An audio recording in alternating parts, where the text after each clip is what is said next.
Hello and welcome to the live stream fundraiser of the RevComs. Andy? Sansara, we're back again in the studio of the R&L Revolution Nothing Less show. We actually never left the studio. We never left. Yeah, we're just always here. But we're here today for a really important purpose, the second of the 3 live stream fundraisers for the $100,000 campaign. That's right. My name is Sansara Taylor, and I'm one of the co-hosts of the Revolution Nothing Less show. And it's an honor and privilege to be co-hosting here the live stream fundraiser with Andy Z, our main host of the show. And we've got about a 90-minute, we're estimating, 90-minute live stream we're doing here today. Maybe we'll go over a little bit more.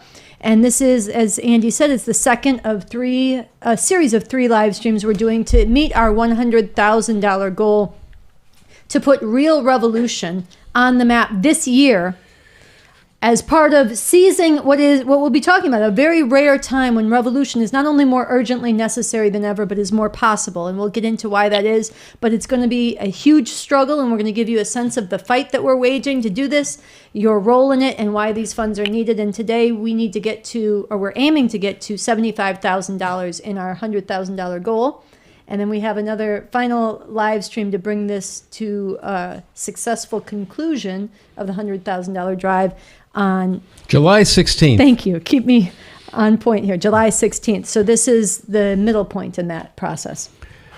Yeah, and to this second of the 3 live streams has a particular role and purpose. One is, yes, to get to $75,000. But more than that, there's 2 things I want to bring out. One, next weekend is July 4th weekend.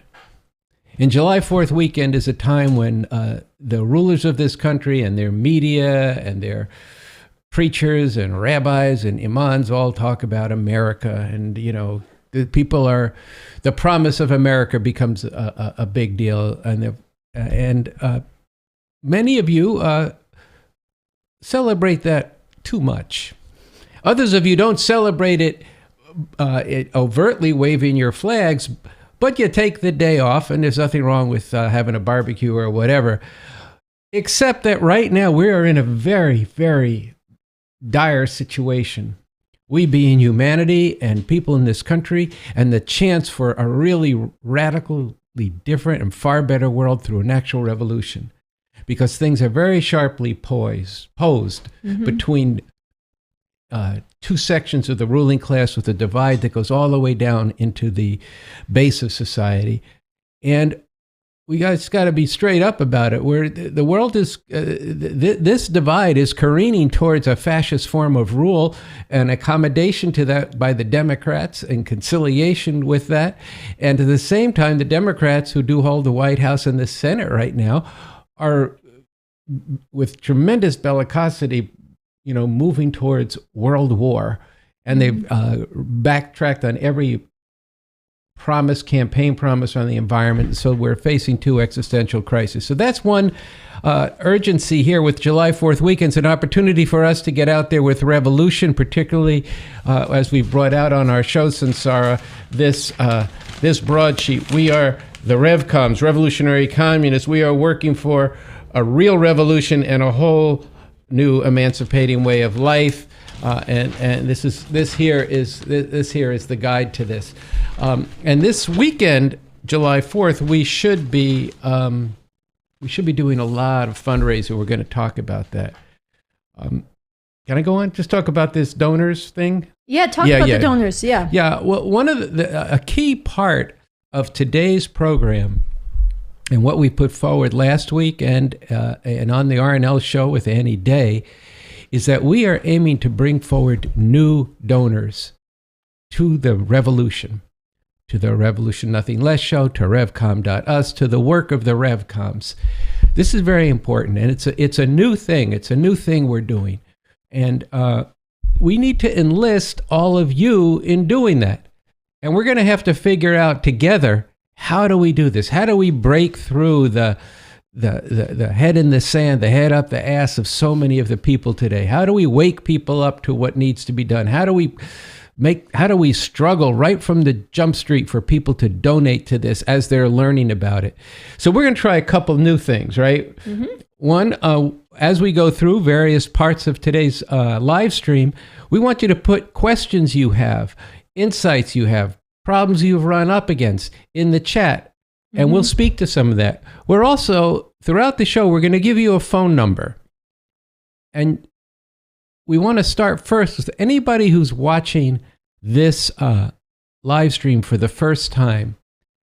We want to invite you to call and ask whatever question you want, or say why you're watching this for the first time and what you're thinking about. And then later on, we'll get to some of the people who've donated in the past and who have, run into either success or problems. Either way, and we'll talk to that. So this is going to be an experiment. We hope the technology works and that we can have, a few productive conversations with people watching through the course of today's program. And it's all part of expanding the base of support for the revolution, which in this moment needs to go from the few thousands that are part of it now to hundreds of thousands and millions of people in very short order. And we'll get into what that time frame actually is and the tremendous urgency behind what we are doing here. Yeah, I want to give some love to people tuning in. I see in the chat already, crew is together in Chicago watching. We are so glad that people are gathering. Anywhere that people are gathering, let us know in the chat. Coming together to watch this and to donate and to raise money and to actually go out, and some of the ways we're going to encourage you and invite you and give you a sense of to go spread this revolution throughout the next coming days and weeks. Also people in Tacoma, people in Texas. I know there's people tuned in New York, in LA. There's a group watch. So we're hoping to hear from all of you and let us know where you're watching from. We are starting this fund drive. Actually, something happened since I was going to say this, and I'm happy to say, before I was going to say we're starting this fund drive at 62,700 and something. The number went out of my mind, but now we're up higher already. So whoever just gave, we want to thank you. $62,987 we're at now. And we want to get, like we said, to $75,000 today in this fund drive. And as Andy said, we want to expand our donor base and work with you to do that. We wanted to start out by sharing a challenge, a significant, generous donation that somebody has pledged, and a challenge they are putting to everybody watching, and let you know this person is donating $2,000 as a matching donation. And we want to start this off today. And so everybody, for the next period it's a double matching challenge. If they're putting in a 2,000. God, you're right.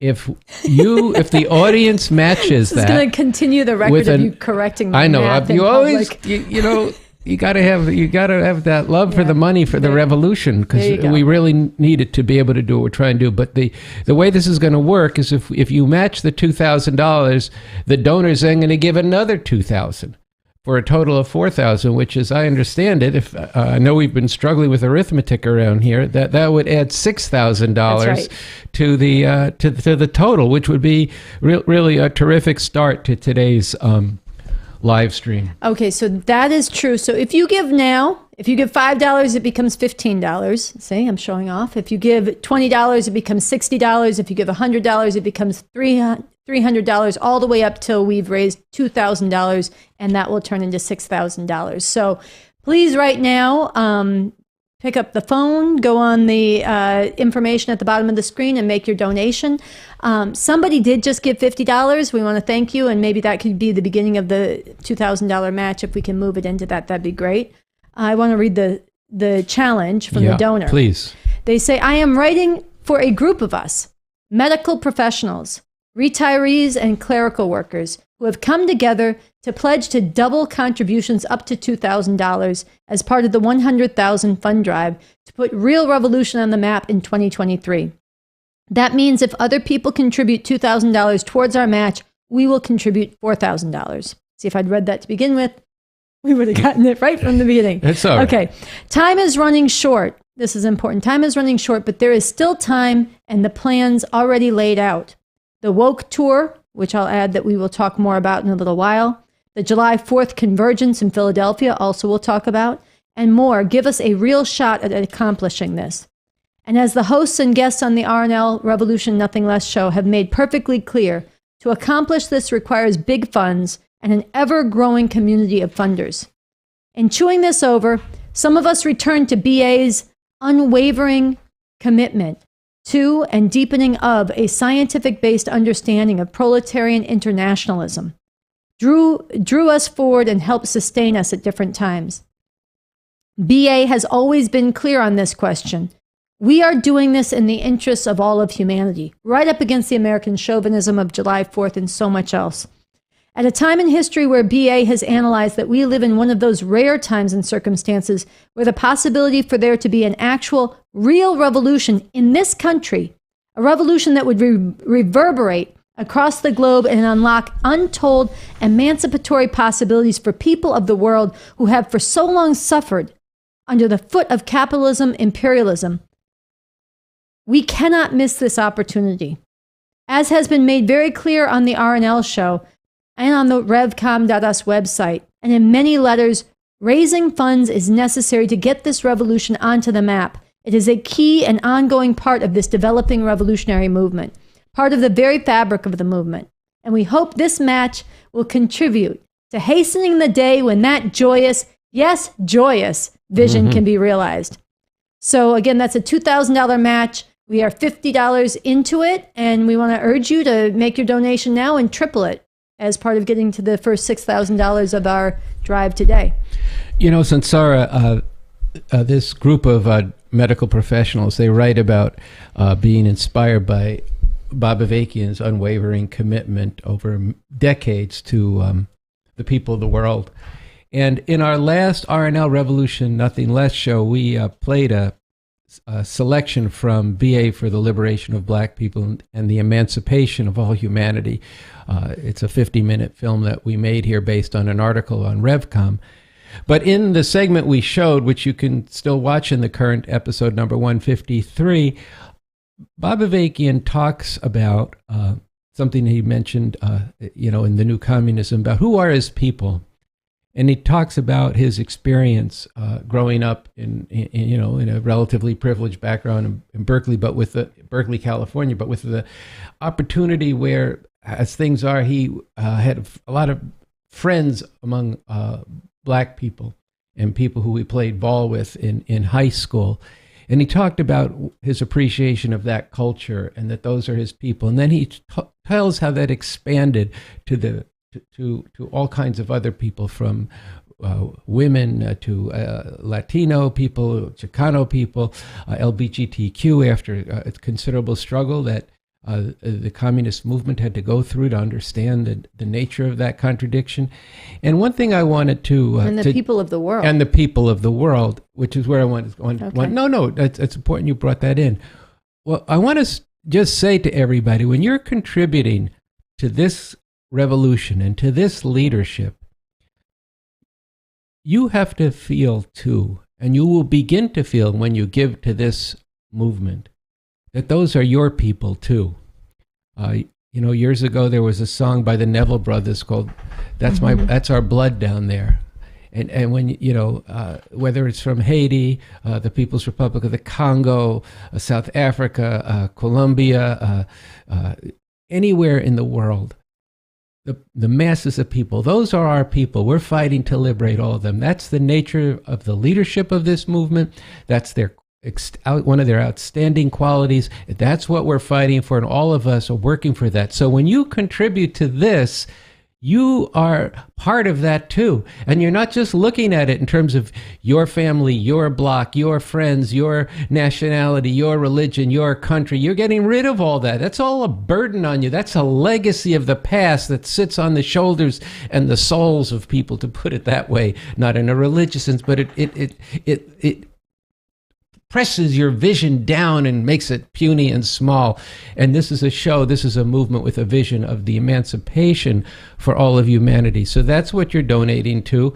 And let's see if we can get this $2,000 thing met in the next 15 minutes or so. Yeah, first we got another $10. And I want to give a shout out to the small donors. We want to do this. We want to meet this goal both by everybody tapping as much as you can, but also by spreading this out. Like Andy said, a lot of new donors and a lot of small donors, as well as people who are in a position to give 1,000, 2,000, 5,000, 500, whatever level you're at. But the $10 donor, I don't want it to just get clumped in. I want to give you a shout out. And then we got a further donation, I think maybe $150. We're up to $235 out of the $2,000 match. So we've begun. But please make your donation now. Use the number at the bottom of the screen. You can call, you can go on PayPal, you can go on Cash App, you can go on Venmo. All the information is on the bottom of the screen. We want to play a video in just a second, but I wanted to pull one other thing out of this letter, which is in the spirit of what you're saying, which is for people to allow yourself to imagine what difference it will begin to make immediately as this revolution gets put on the map in this country. The idea of actually bringing this system down and bringing about a far better system, a new society run and governed by a radically different and liberating constitution we'll be talking more about that BA wrote.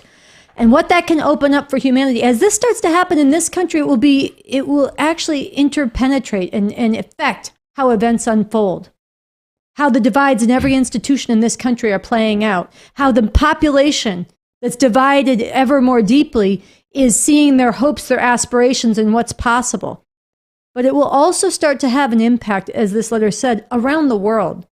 This country that has caused so much damage to the people of the world, that is the biggest destroyer of the planet itself and the environment and the ecosystems, that has invaded, occupied, carried out torture, all of these crimes, of which we will be getting into and need to be getting into, especially around July 4th.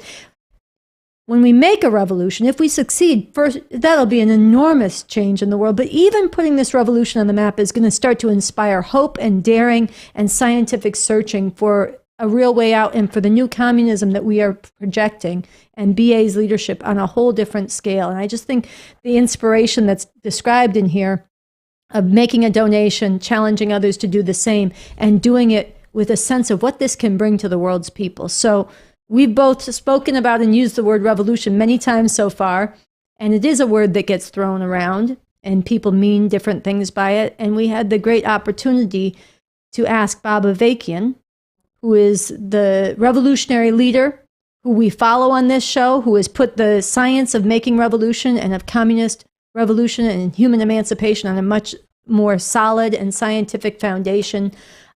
We had him as a guest last fall on the Revolution Nothing Less show. We interviewed him and we asked him to break down what is a real revolution. So we want to play that now to give you a sense of him and his leadership. We'll talk more about the interviews that we did with him later, but also to anchor this live stream in what is a real revolution. What are we actually aiming for? So let's go to that now.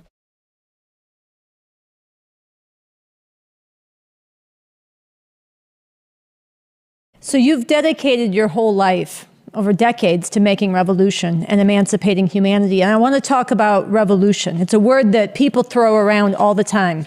And people mean radically, very wildly different things when they use it. What is a real revolution, and why is that necessary? Well, it's not a new variation of Charmin toilet paper. Okay, that's the first thing we can say. You know, it's not a change just in the culture, to be more serious. It means that you actually overthrow the existing system and replace it with a different system. That's what an actual revolution is. And yes, you know, there's a lot of confusion, a lot of people. I remember, you know, after I think it was Parkland shooting, you know, there was big rallies that were held, and one of the students from there, you know, got up to speak one of these big rallies, and the first thing he said was, "Welcome to the revolution," because there were, you know, large numbers, masses of people there. Well, masses of people are one important ingredient of a revolution. You don't make a revolution with a handful of people. You need, you know, millions of people ultimately to make a revolution. But the question is, what are those people fighting for? What are they aiming for? Are they aiming just to make changes within the existing system, or are they actually recognizing that you cannot bring about the positive resolution of all these different horrors that exist in this country, and we could go through them, but in the world as a whole?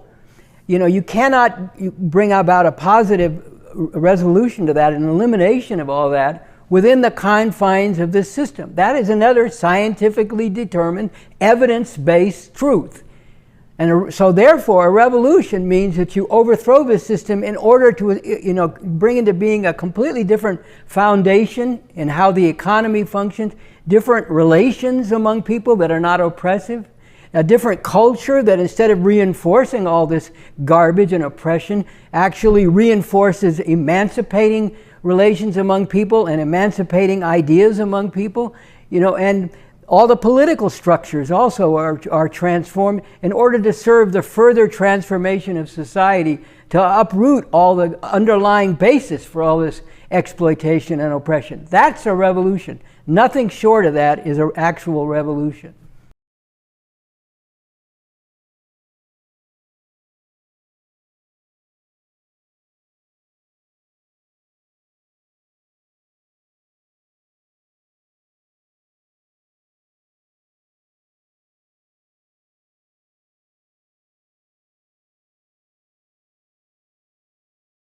You're live. All right, so that was Bob Avakian from the interviews that we did with him this past fall on the RNL show, and we're going to be getting into those interviews a bit more later in the live stream. But first off, we want to acknowledge that if you look on your screen, that a $500 donation has come through. All right, Get the studio clapping. Okay, a $500 donation has come through. I don't know if it is the donation from H-Town in Texas. Somebody wrote in saying that they're keeping it Trill in Texas, and they've added $500 to the pot. So maybe that's this $500, and maybe there's another one coming. There's also a shout out to there's a crew apparently of RevComs, Rev Club members, and others out at San Francisco Pride today. They just put in the chat that they raised $500 out among the people, and they're still at it. So that's not on the tally yet, but a lot of love for that. And go ahead. Okay, so I think before we get into we want to get into the next segment, but I want to begin by, after thanking both of those groups for $500, we also received a message from a Vietnam veteran who donated $50, who said, "I am a Vietnam veteran. I came from Los Angeles to Philadelphia to oppose the U.S. bicentennial celebration in 1976. We declared we won't fight another rich man's war, which is even more important today. I know that all of the U.S. crimes will only be ended through revolution, for which the RevComs are preparing the ground. I was so happy to see the announcement for the action in Philadelphia on July 4th this year. I'm laid up in a VA hospital and I can't come, but I hope my $50 contribution for this live stream can inspire others to donate and to go to Philadelphia on July 4th. And so I just really think that's important, and it will introduce our next segment. And I want to say that I went to that demonstration too in Philadelphia, and obviously that's a long time ago, but it's really inspiring that this member at that point of the Vietnam Veterans Against the War were marching in that demonstration, and it had a big. It wasn't the first time I'd seen them in a march or been part of it, but it was very inspiring there in that not to fight another rich man's war, as they put it at that time. So now what we want to do is go to Revolution Books in New York City, in Harlem, New York, and we want to... Your earphones. Yeah, I guess I do want to hear what they have to say, because we have Sister Annie Day, who was here at the last RNL show, and Michelle Chai, who has somehow magically gone across the country and are now in New York City, in Harlem, in Revolution Books, and they are going to tell you about July 4th in Philadelphia this year. How are you guys doing? We're good. We're good. All right. We got a small crew here at Revolution Books. We've got a crew out in the streets. We didn't get here magically. We got here because of donor funds. That was a setup for you. Airline miles were donated. Funds were donated. We need if people want Michelle back on the RNL Revolution Nothing Less show in a few weeks, you got to donate more miles to get us back the other direction. All right, so help us out though. You got there because of donations, which is true, but why are you there and why is it so important? Tell us what you're doing. So look, in a little, in 9 days, the RevComs are planning to be in Philadelphia to seize the headlines. July 4th, we're out there with a message that this country, America, is nothing to celebrate. We demand a whole better world, a radically different way to live. And we are calling on people to join us in Philadelphia, all over the East Coast, and all across the country to spread this basic message that we are the RevComs. We are fighting for a real revolution and a whole new emancipating way to live. I mean, Andy, you opened with this, talking about what are people celebrating when they celebrate July 4th? They're celebrating the bombs bursting in air over the millions of civilians and children all around the world who've been napalmed, who've had their villages and homes destroyed. That's what they're celebrating. This is nothing to celebrate. So this country and in the interviews that you all did on the RNL Revolution Nothing Less show, this country is people are going to be out there chanting USA number one. Yes, USA number one oppressor and exploiter and destroyer of human life and the planet, number one in the world. We urgently have to work and get organized to get rid of that system. And we're going to be out there with that message, but also saying that we don't have to live this way. We can imagine and fight for a world without America and without everything America stands for and represents in the world. So we're going to be out there with a basic contrast. No more of this slaveholders' constitution, this slaveholders' vision of freedom. We need a radically different constitution, the Constitution for the New Socialist Republic, authored by Bob Avakian, that actually provides a framework for a radically different way to live. So this is what we're going to seize the spotlight with. We're going to seize the national headlines. We are determined to have a very big impact on July 4th, reaching out all across the country, around the world, and exactly what you said, Sansara, to have that message here resonate. So people should contribute to that. People should be there. And then in cities across the country, and you've already both talked about this, but this proclamation really being put before tens and tens and tens of thousands of people to invite them in, to let them know that there is a force that is in this time, when this country is being ripped apart, that there is a force that's serious about bringing a new world into being. So that's some of what we're planning to do, and what everyone here is invited to both be part of and to support with funds. All right. One of the things that's important for people to understand and what your contributions go towards is this action in Philadelphia is part of putting revolution on the map. It's impacting society. It has the potential to spread, among thousands, if not millions of people. And look, a big part of the new communism that Bob Avakian has developed is that we don't try to hide the truth. In fact, we actually try to expose the truth, including what we're doing positively and our shortcomings.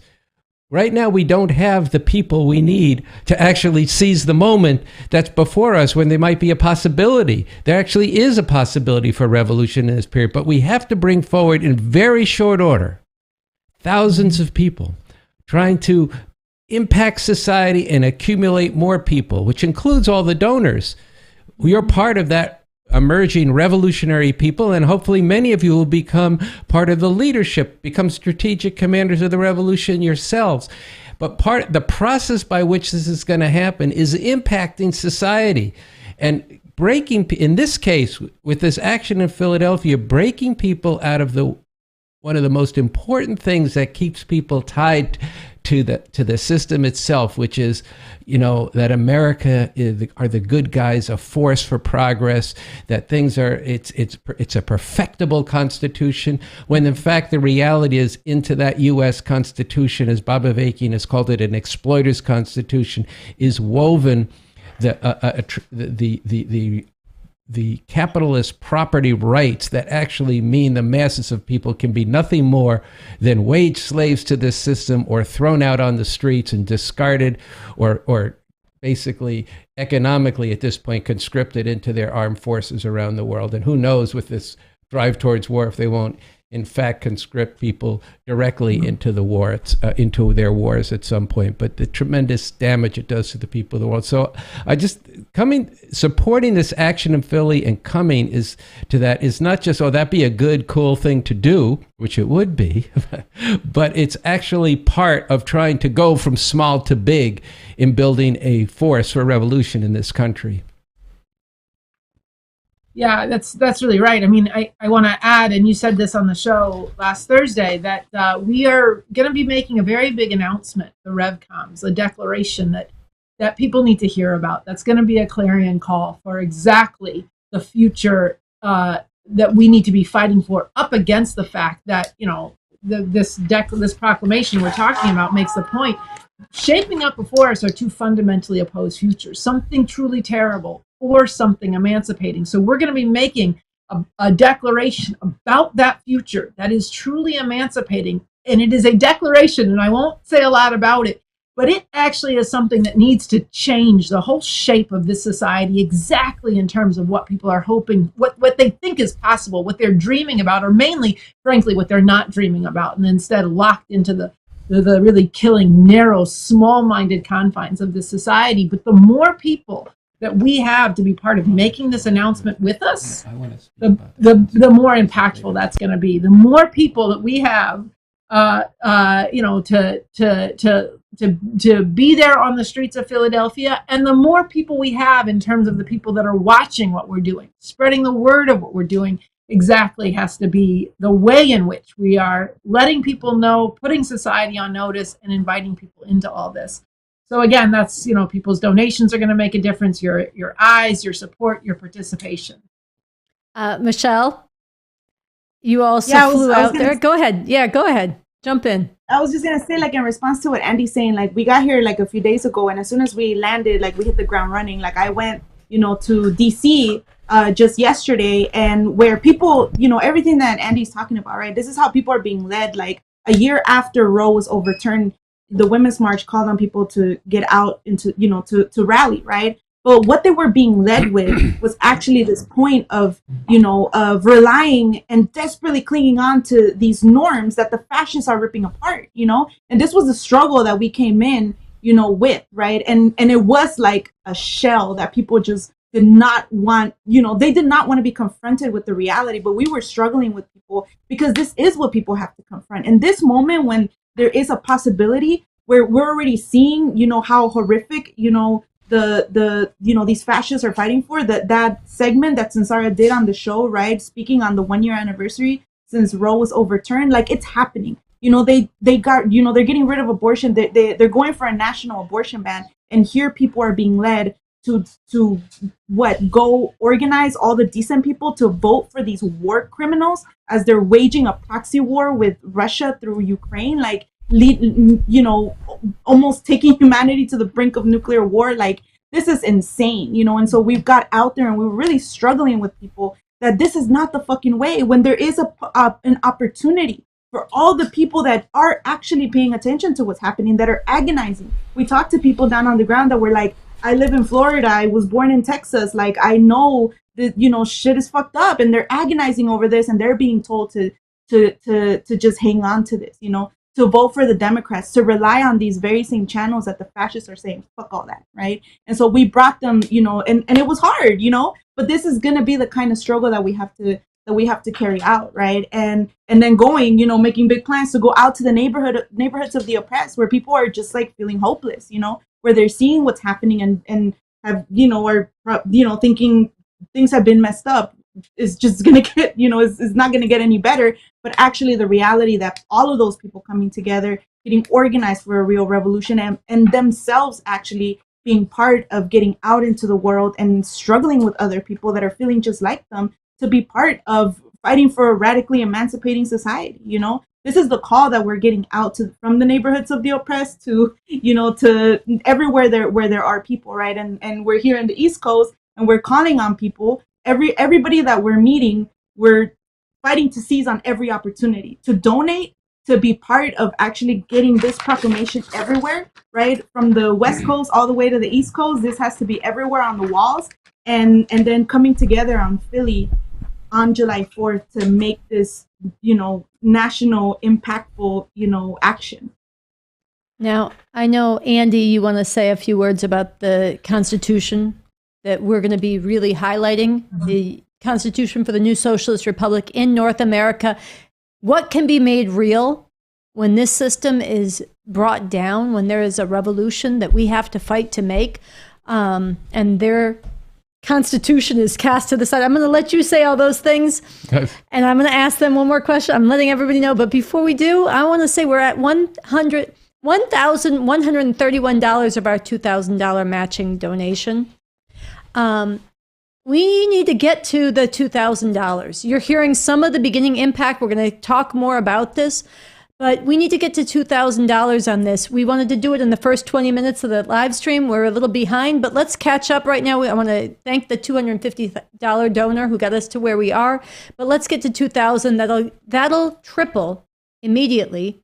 And then we still have to get to 75,000 today. So I just want to ask you to take a moment, make your donation right now. The information is at the bottom of the screen. If you can give $5, if you can give $50, if you can give $500, dig deep. And then we are going to talk as we go forward about how we draw more people into this. So with that, go ahead, Andy.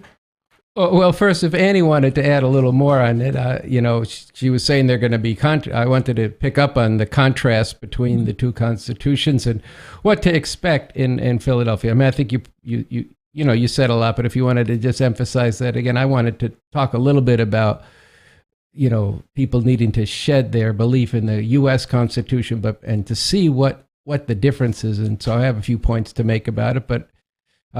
You're there in Revolution Books. You got a copy of both constitutions in your hand, and so if you, I give you a first shot at whaling on this, because it's really important for our audience to understand. There's two futures that are in front of us, one of which has had its day, the other of which needs to have its day.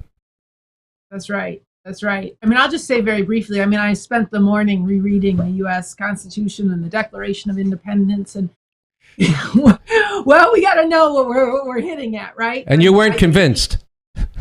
I was not convinced. I was infuriated, actually, because you see the way in which and BA talks about this. I really recommend people go on revcom.us and read his essay, The U.S. Constitution and Exploiters' Vision of Freedom.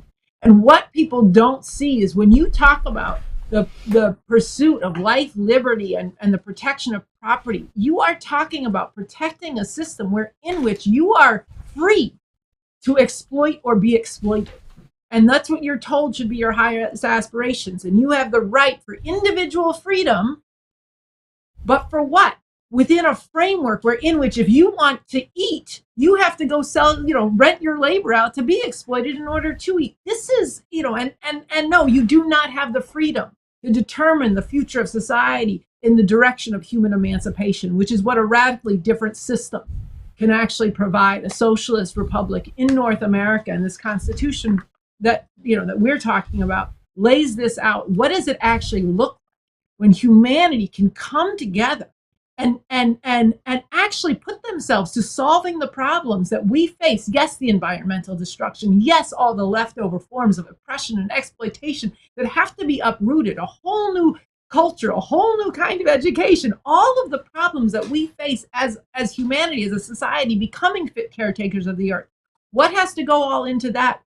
In the direction of bringing into being a society where we actually can and the way in which whole sections are subordinated from one to the other. And I just think, yes, what you see when you read this Constitution and you read the dates of when different amendments were passed and all this, you see the way in which this society and the ruling document of this system went from slave-owning capitalist to then its further development as what? As a brutally capitalist imperialist system. And this is the founding document that legitimates, cements, and enforces that. And we have to get beyond that in our imagination, in what we're fighting for, in our aspirations, and then forging a force that's serious about bringing that radically different society into being. So that's just some of what I've been thinking about. And there's a lot more to say and a lot more to challenge in how people conceive of the highest aspirations, which are just, paltry retreads of the horror of what is. Well, I'm going to let that stand. Okay, and what I agree with what you said, and one thing I think it was you just let the cat out of the bag on one of the greatest advertising sleight of hands. It's like when you would eat Frosted Flakes, it was going to make you strong in a million ways, or Cheerios, or whatever the hell it was. But that when they changed the original life, liberty, and the pursuit of property to happiness, brilliant move to disguise from people the actual nature of this system.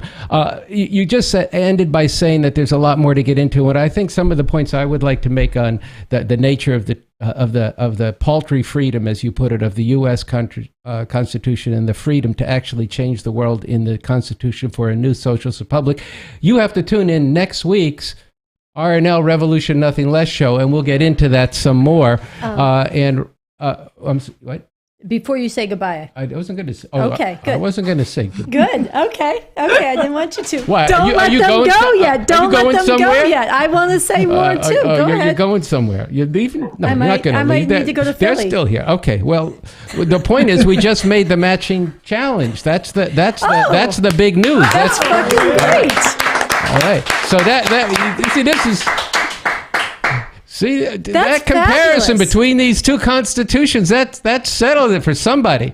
All right, so now we're just about a little under $6,000 away from our goal for the day. So I'm going to let Sansara have the last word here, but I do want to say I'm so glad to see both of you there, and I know that you're enjoying balmy New York, which is about 15 degrees warmer than it is here in LA. So, but nonetheless, we will try to raise the miles to get you back here, Michelle. But don't worry, you got some time there in New York City to enjoy that bookstore, which I too sorely miss, and just keep up the good work. So I wanted to ask you one last question, and we are a little behind our schedule, so we have to do it quickly. But I know that the vision of what the RevComs are stepping out with this 4th of July, the spear point of it is in Philly. That's why you guys flew out there. But there's a vision around the country of really stepping out in a big way with this We Are the RevComs declaration, with the two constitutions, and going into the crowds, onto the beaches, into the parades, out to the neighborhoods where people are grilling, into the parks, really doing what you're doing on the ground in Philly in a mass way across this country. In groups of people, whether you can get a couple people together or 5 people together or 15 people together, and you gather more throughout the day. And I know that there's, in addition to this, there's a quote from Bob Avakian that is going to be enlarged, that is with the intent of causing controversy and getting under people's skins and trying to make a scene and gathering people so that they're feeling compelled to go, what's that about? How do I stand on this? Not just take the flyer for later and read it when they get home, but actually really not be able to get it out of their heads. So why don't you take just a moment, tell us about that, and fundraising as part of it, and then we'll say thank you and goodbye for today. Yeah. So I'm going to share the quote, and then I want Michelle to talk some about stepping out and raising donors. So we'll do a tag team on this one. So the enlargement that we're going to step out with, and this is a very important challenge from Bob Avakian that we have to really hit home with.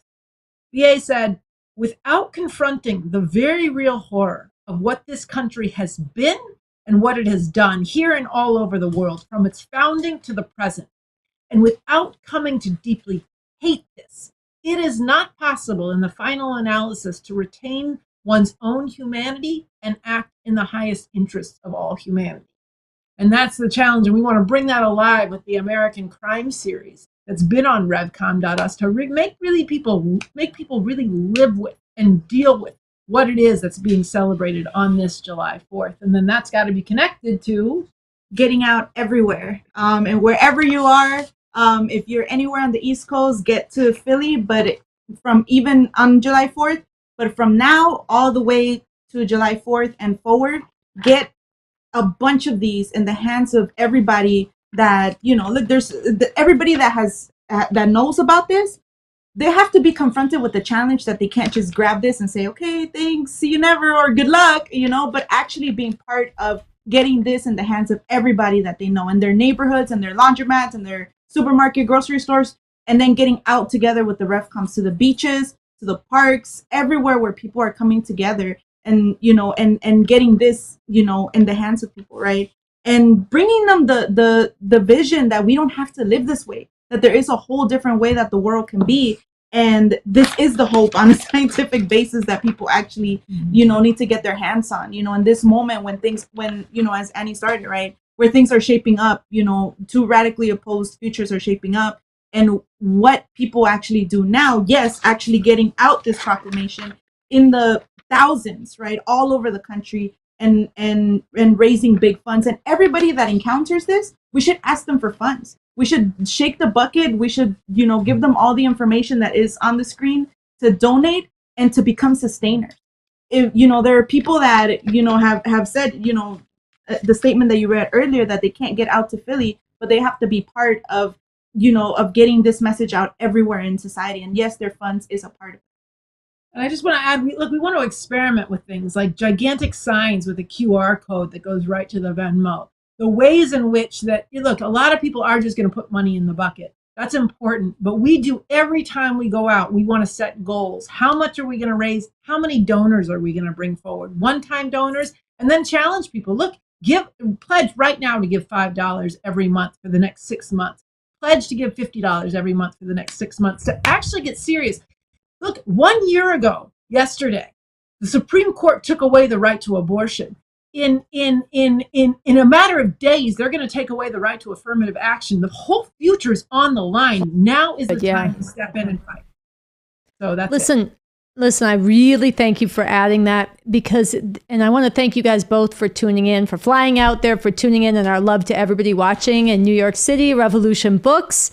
Thank you so much.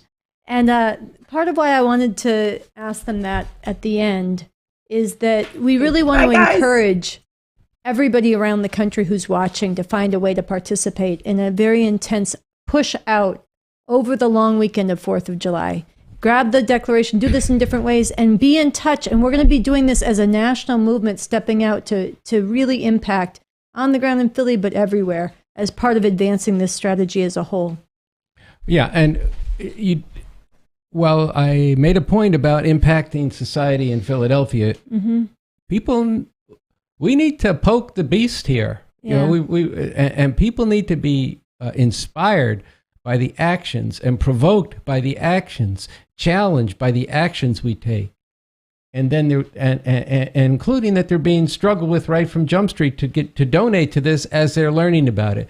Look, time is short right now. This you want to take a look at how quickly things can change. I'm not going to take the time to talk about just the events of the last 48 hours in Russia and Ukraine, but that gives you a sense of how entire political calculus in a country can change overnight. And the problem we face right now is it's changing in a negative direction. And those forces who many people count on to take care of politics for them, the Democratic Party and all these NGO types who follow in the wake of the Democratic Party, because that's where they get their funding through that, a whole network of apparatuses, they're not going to get the answer there. In fact, they've been misled, and because of the actions of those parties and those organizations, we lost the right to abortion. Now, they weren't the ones who tried to take it away, but they were the ones who didn't mobilize the masses and went after the RevComs, who had formed the organization with others, Rise Up for Abortion Rights. So the time is short. We are approaching an election where this is going to be what's contested in society, both on the streets, in extra legal ways, as well as through the elections and manipulated him. Bob Avakian has said that could be a pivot point, a kind of a fulcrum of where things turn one way or the other.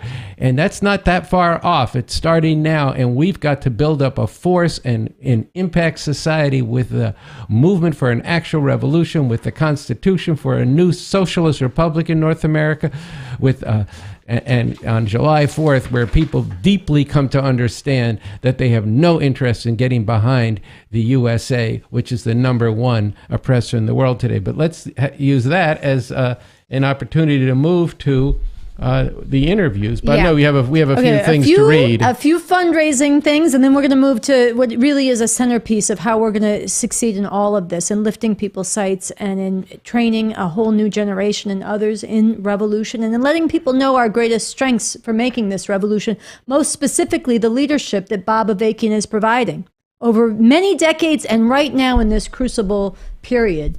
And so we'll get into that more fully in just a moment. I want to give a lot of love. I just going to note that, let us know that the way we reached the $2,000 match was through several individual donations and group donations and street collections, people out in the street right now spreading the revolution. Also, in addition, we got a donation of $171.50 from a group of people watching together in Cleveland. So love to Cleveland.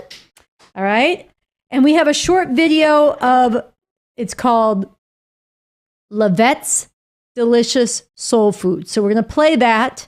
It'll explain itself, and then we'll come back and talk more. Okay, we also hope that the monies that we raise here will support Revolution Books and the RevComs, because all this is part of bringing revolution. And we want to get revolution on the map as soon as possible. So in order to do that, everyone's going to have to get out of there and work hard. Donate and donate.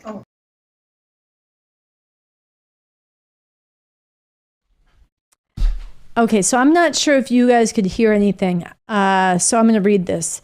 It was a short clip from the two main organizers of a Soul Food Dinner Friday at Revolution Books. In the video, they spoke about supporting Revolution Books and the RevComs and working to put Revolution on the map ASAP. And the dinner plates were so they cooked dinner plates. They did cupcakes that were baked, and they spread it in among their neighborhood that they live in. And if we can solve the technical problems, we'll play it again later, because I didn't hear as much about this one, but they did it before. Lavette and some others did this before, where they made dinners and they spread it all over a neighborhood in Brooklyn. They started going door to door to shops to see if they could put up signs letting people know you could order your dinner to support the revolution, $20 for the dinner. And one of the shops they went to, a Jamaican spot, said, "Oh, do you need a storefront? Why don't you do a pop-up for the day?" And they were invited. They set up a table of literature from Bob Avakian. They put posters all over the neighborhood. They had people coming in all day long, getting the dinners they had pre-ordered or getting them on the spot, and picking up the literature, people bringing their kids. They raised almost, if I remember correctly, almost $2,000. And it's the kind of effort that is both raising funds and spreading the revolution at the same time. So that's the spirit in which we weren't able to play the video, but it's very important. We can play it now. Let's play it. Okay, we also hope that the monies that we raise here will support Revolution Books and the RevComs, because all this is part of bringing revolution.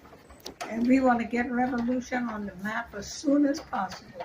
So in order to do that, everyone's going to have to get out of there and work hard. Donate and donate.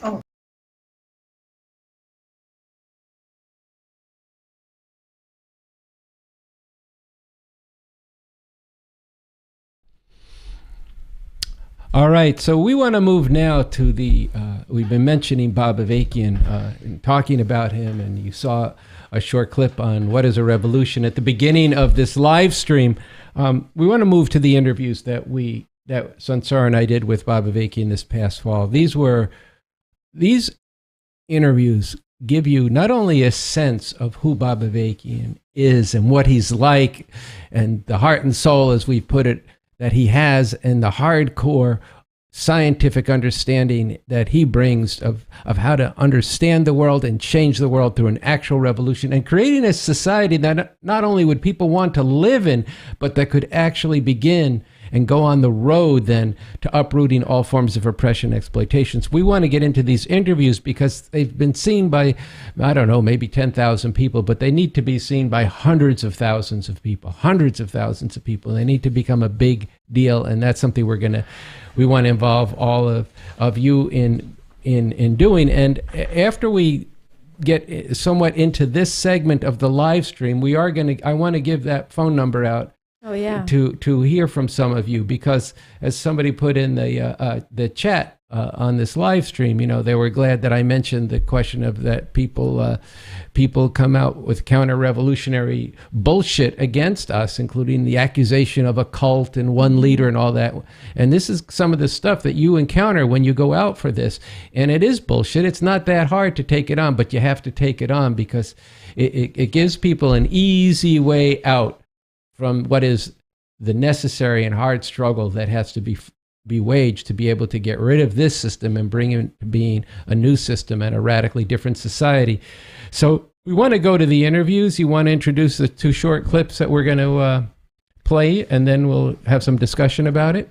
Yeah, so when we had the chance to sit down with Bob Avakian, we started by asking him something that both gets to the core of who he is and his life's work and the revolution he's leading, and gives you a chance to get to know him a bit about how he came up. And it's very germane as well for this July 4th,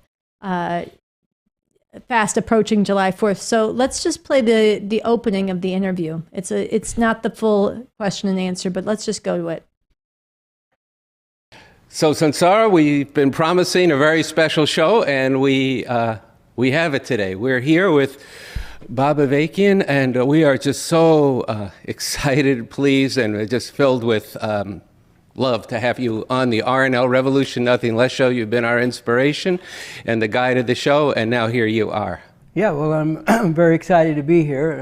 I definitely am very enthusiastic about the show, and I definitely agree that we need to really have the audience for this take off and go to a whole nother level. So I'm very glad to be here.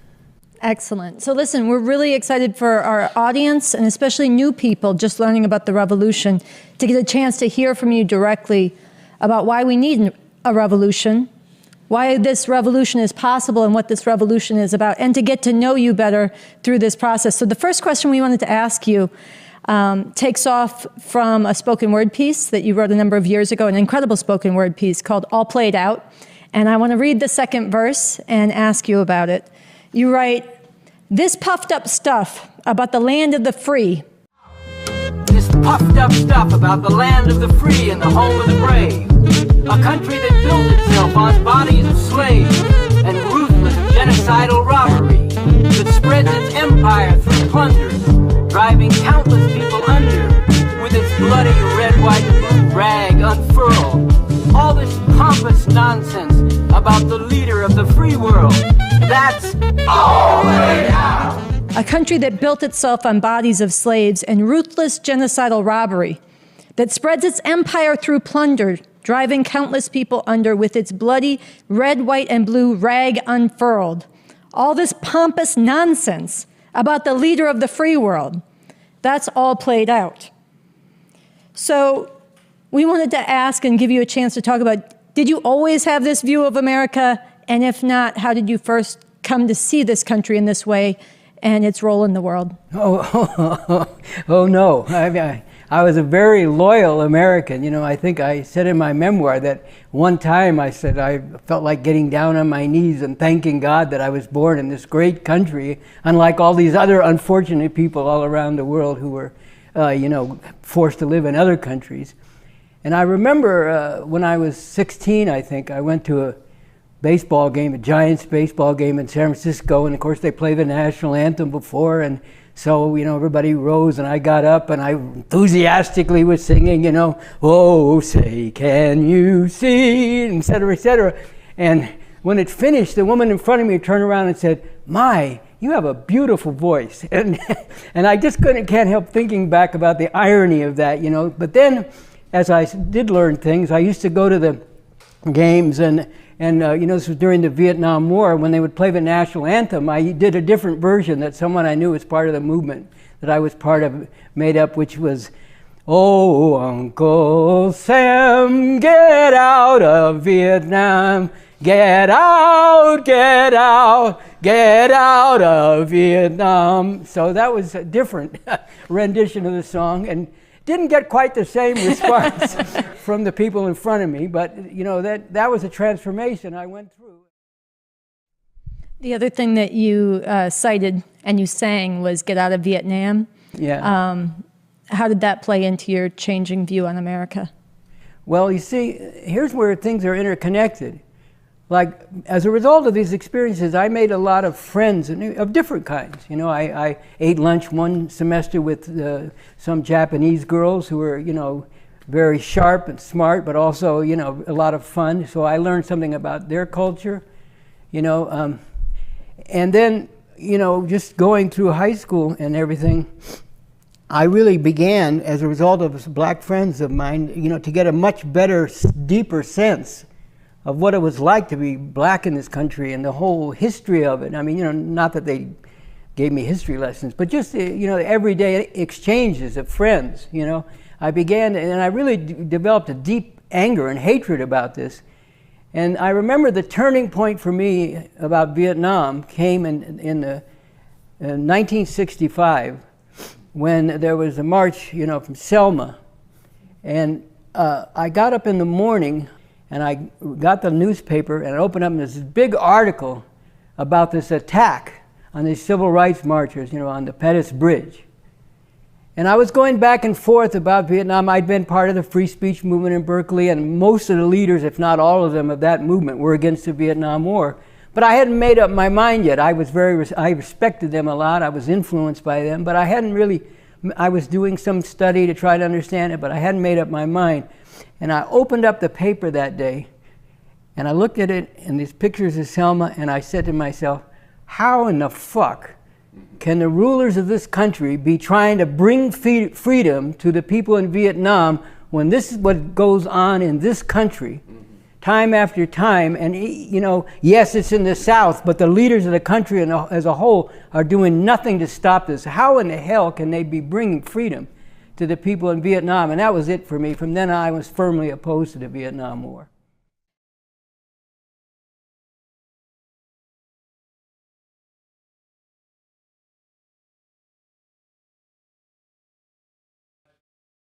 All right, so that's how it begins, and then the journey just picks up from there. That's the very opening of the interview, and there's 3 major parts of it, each about an hour and a half. They're on the channel, the youtube.com/the RevComs, the channel you're on now. But these really are a doorway into getting to know Bob Avakian, getting to know deeply about the world from many different angles, getting a real school in critical thought and approaching the world scientifically, and then really thinking about, in a whole different way, about what's possible to achieve for humanity through a revolution, and what's a life that's meaningful and worth living that can contribute to that. And it just, there's nobody like Bob Avakian live, up close and personal in a way you've never seen him before. And so this is a big part of when we go out and we put revolution on the map. When we're waking people up to the fact that you don't have to live this way and there's a whole better way, the most decisive, or one of the most decisive things for people to do is to then go and watch these interviews and go on that journey. And for this to be impacting society is going to really lift sights and change what a lot of people think is possible and worth being part of. There's one other clip from the interviews that we want to play today. It's a short, it's a teaser. It gives you a sense of some of what else is in them. Go ahead. You know, I stay in my own lane. You know, you think if there's a nuclear war, it won't touch your lane? I mean, come on, let's get serious around here. You know, you think if U.S. and China go to war, your lane is going to be somehow, you know, I'm just going along in my lane. I mean, people need to wake up and get serious. This is a contest between oppressors, the world's leading oppressors, with the U.S. #1. Yes, USA #1 oppressor and plunderer in the entire world for decades.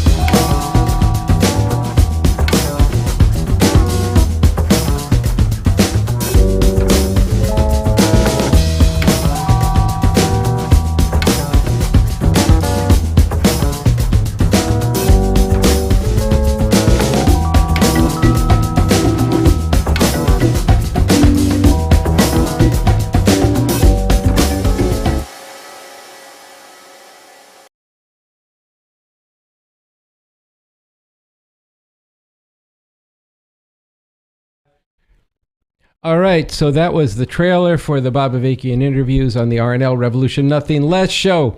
But listen, people, we did make that matching challenge, but then things seemed to slow down. We're still at $69,894. So where is everybody? We need you to step up now, and let's get certainly get over this $70,000 mark right away, and go forward to the to that $75,000 goal for the day. Now we're probably going to go longer than another 25 minutes, but we're not going to go that long tonight. So, if you've been sitting on a donation or you've been contemplating a donation, now's the time to come through with it. We've got to, we've got to raise this money.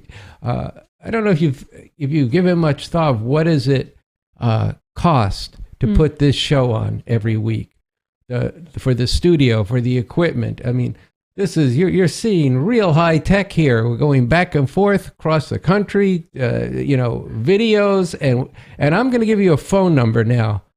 This is not the same phone number to make a donation. This is a phone number that if you're a new person,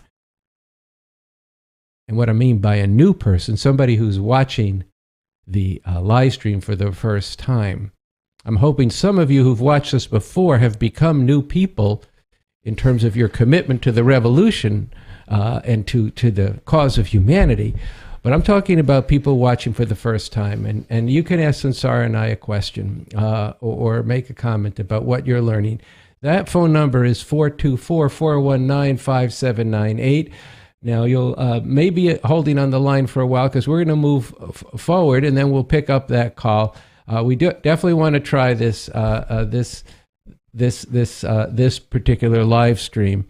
So I don't know. I would just expand it. Yeah. I mean, if it's literally your first time watching, definitely call. But if you've watched a couple times, maybe you've met this revolution in the last month or two, I would consider that new enough to just give a little more space for people to call. I'd also like to give some love. It looks like we just got $500 in. I don't know who gave it, but whoever you are, it really matters. We're over the $70,000 mark. We're at $70,354. Yes, we can give applause for that. And we do, to remind you, we want to make it to $75,000 today. But we also want to invite you to call. Call up and share your question, what you've been inspired by, what you don't understand, what's holding you back. We're getting a lot in the comments right now. I'll look at them in just a moment. But as we get that going in a little bit, well, actually, did you want to say anything else about the interviews before we move forward? Well, I think we gave people a taste of them today. Yeah. But one of the things that I really want to emphasize, this is a huge thing we're talking about doing, making a revolution in this country that sits on the backs of the people of the world. Most powerful military, people who have lived relatively compared to the rest of the world, a comfortable lifestyle. First of all of that is now being torn up. Mm-hmm. And there's going to be big changes. There already are big changes. The taking away of the right to abortion is a huge change. And now they're saying we're going to try to make that a national ban on abortion. Don't think it can't be done. Along with erasing history, along with taking away birth control, as well as these preparations for war and the devastation of the environment. Even people just think about when I said it was 15 degrees warmer in New York than it is here in LA. The climate is being destroyed. This is serious business that requires a serious response. And these interviews give you a sense of the quality of the leadership we have, the intellectual integrity, the courage of intellectual integrity to not try to sweeten the pot for people, not try to walk around the controversial questions, but going right at them with tremendous empathy. At the same time, tremendous amount of science, which means telling it like it is, saying what the real problems are, and that is the hallmark of Bob Avakian. and you've never experienced anything like the journey you take when you go on these interviews and watch them all. And I want to say to people who watch the first interview, you need to watch the second and the third. These things are of a piece, and we break them up so that there's a way for you to digest it in pieces, but you've really got to see that. And I will say that the end of that third interview is absolutely, I like jazz. It's a great jazz solo. It's a tour de force, and it's about a question that I think everybody has, which is, how do you sustain yourself in the movement for an actual revolution? How do you keep that passion? How do you keep that fire? How do you be true to that morality that you over decades and continue to work in the interests of humanity at great personal sacrifice? So these interviews are really, I think, could potentially, as we've put it on our website, a game changer for this movement. Absolutely. Absolutely. And people are told, look, everybody sells out. Everybody's in it for themselves. Everybody, you never can really trust anybody but yourself. Look out for number one. And if nothing else, and there's so much else, but if there was nothing else in these interviews, you get a living refutation of all of that in the longevity, the principle. I mean, this is what's so disgusting about the snarky attacks among the so-called movement and crusty, dried up left so-called who attack BA and all this. This is somebody with such heart, with such fire, such principle, such large-mindedness, and a scientific, bone-deep grip on revolution, nothing less, and never let go of that, and is charting this now, applying 50 years of developed science and leadership to navigate this profoundly high-stakes moment. So this is our greatest strength. This leader and these interviews are just an extraordinary opening and invitation. They are a game changer. So this is part of what we're raising money for. It's part of why we need to raise at least, we're aiming $4,000 and about $600 more today. There's some interesting comments in the chat I want to bring up, but before we do, I want to put this on the table. We'll talk more about the woke lunacy versus real revolution campaign effort, speaking tour that I've been spearheading together with Rafael Caderas and other RevComs, which is part of putting revolution on the map right now, part of shaking people out of the bullshit they're caught up in. But before we even get to that part of this live stream, I want to read this challenge because we want to put another $1,000 matching challenge, not another one. We want to put a $1,000 matching challenge on the clock right now. Yeah, you have it, right? Yeah, I have it. So this person says, I recently watched Sansara Taylor's Woke Lunacy versus Real Revolution tour. How exciting. How breathtaking. How rich, how liberating. Sansara clearly demonstrates the rare and precious leadership we have in Bob Avakian by applying his new synthesis of communism and the Constitution for the new Socialist Republic of North America. This, combined with the rare times we live in, gives us a real shot at succeeding to a whole new emancipating way to live. I am donating $1,000 to the RevComs fund drive to kick off the next phase of supporting all the work that is being done by the RevComs. And so we want to put that on the tally right now. I see we got another $100 just now. Thank you to that person. We are now putting the clock on a $1,000 matching donation. So if you donate right now, it'll be doubled up to the next $1,000, and that'll get us within $2,500 of our goal for today. Do we have somebody on the phone? No. It looked like we did for a moment. We did. They're going to call back. We did. They're going to call back. Okay, so if you want to speak, if you're relatively new to this revolution, you have a question, you have a comment, you want to speak to us live, we want to speak to you. The number to call is 424-419-5798. Pick up the actual phone. Give us a call. We'll hear you. Are you on the line? All right, here we go. Hold on one second. All right, one moment. Let's let Andy get... Okay, now you need to mute your... Yes, hi. Please mute your computer so that it doesn't play in the background. All right. Oh, okay. Yep, do that. Yeah, just take a moment. Hello? Hello? Hi. Okay, so tell us your first name and what part of the country, not the exact location where you're calling from, and what's on your mind. Okay, Boyd, from the south of Houston. And I'm calling in because I wanted to know, like, I guess is like the renewed people and stuff. Like, one of the biggest things I've been running into is the whole, like, just, I don't know, like people being really, like lost, as far as like just in despair mode, and it's really hard to break there. And I mean, like, mainly, either retreating into like just trying to numb things out with a lot of like drugs to different degrees, or like just the suicidality. So it's kind of hard to penetrate. So I was wondering if there was like some way to like inspire people and give them hope. It just feels like they're lacking like a foundational passion. I don't know how to give it to them. So I was hoping for some help with that. That's a great question. Thank you for calling about that. You know, I think I'll say two things just to react to it, and then maybe we could take a moment to try to develop an answer to it. But I want to say, first of all, I think it's important that Void, the caller, was saying this is actually part of the culture right now. It's a lot of times people experience despair, suicidal feelings, all this. It's very individual. You feel it yourself as an individual, but people don't see, and I thought they were putting their finger on something important to say, this is actually a feature of this society right now. And it's not that everybody's saying I'm suicidal or I want to numb myself with drugs or despair because the planet is burning and humanity might not have a future. It's not that it's that literally connected, but we live in a world where people's rights are being shattered.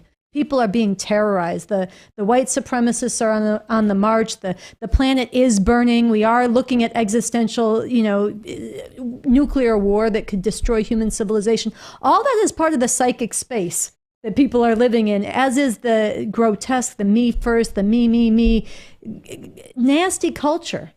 And so that, I think, I just want to, before even trying to speak about how do we change it, we have to acknowledge that that is part of the byproduct of a people destroying system that has such crass and alienated and atomized and isolated culture where people are really suffering in ways that are not necessary. Yeah, that's the case, and people should. You can play a role in lifting that burden off of people. The more they understand that it's not them, it's the society. And first of all, any society whose young people are harming themselves, committing suicide, numbing themselves, is a society where the youth, through various different means, see they have no future or a future worth living. This is a tremendous indictment of society, and it's not an indictment of you. I think that's the first step. I think they have to understand that there is a way out of this madness. And just like for those who are doing drugs, there's or alcohol or whatever, there's a tremendous struggle for recovery. But part of that recovery is understanding that there's a world to win. There's a purpose that your life can be about in this revolution. I think, watching the Bob Avakian interviews would be a tremendous elixir or tonic, to lift people's sights, including that last segment from him on what sustains him. This is a model for people, and then I think people need to make the effort. Watch this show every week.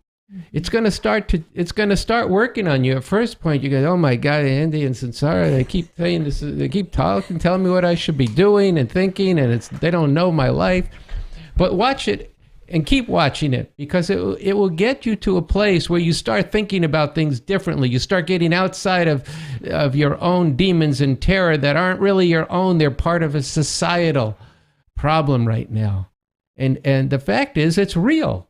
It's real that there's no future for a tremendous number of our youth, you Black and Latino and even white youth who live in these very poor ghetto communities. There's no future for them. They're taking it out on each other, hoping to be able to control a drug trade that's producing very little income for them and fighting over nothing. And then you've got all kinds of other youth from all strata who are just numbing themselves to a world that has no future. But there is a future in this revolution. This is a revolution, not just to, it is going to give people a way to live and health care and housing for everyone. And more important, it's going to be able to teach people to understand the world as it actually is. It's going to be able to give you a part of working collectively with other people, being part of a process by which humanity is working together to bring about a radically different way of living, where people are supported, not canceled, where people are valued for their differences rather than demonized for what's different, where people aren't attacked for saying the wrong thing, but in fact are where that gets discussed among people. It's a terrible culture out there, but there is a different culture that we are fighting to live today through the points of attention that govern and inspire the revolution clubs. And these are points of attention that can only be fully applied in the new society after the revolution. But that revolution is what we need. So I think that's how it's a beginning answer. And the last thing I want to say to the caller and to everybody else, you can say all this, but you can't just say it once. You got to say it over. You got to be talking about it, and you got to be doing things with people right away. Because, you know, you talk to them, you have a good conversation, they feel better, then they go home and they're surrounded by the same bullshit. You got to go. They got to join with you. They be part of something that's collective and positive and impacting society, and then get into this and build a different culture, build a different movement. You know, eat together. You know, I'm serious. You break bread with people. It's a different thing. We need a revolutionary culture, and we need a revolution. I mean, a culture in terms of how we relate to each other, but also revolutionary music and art, and get it up on the walls.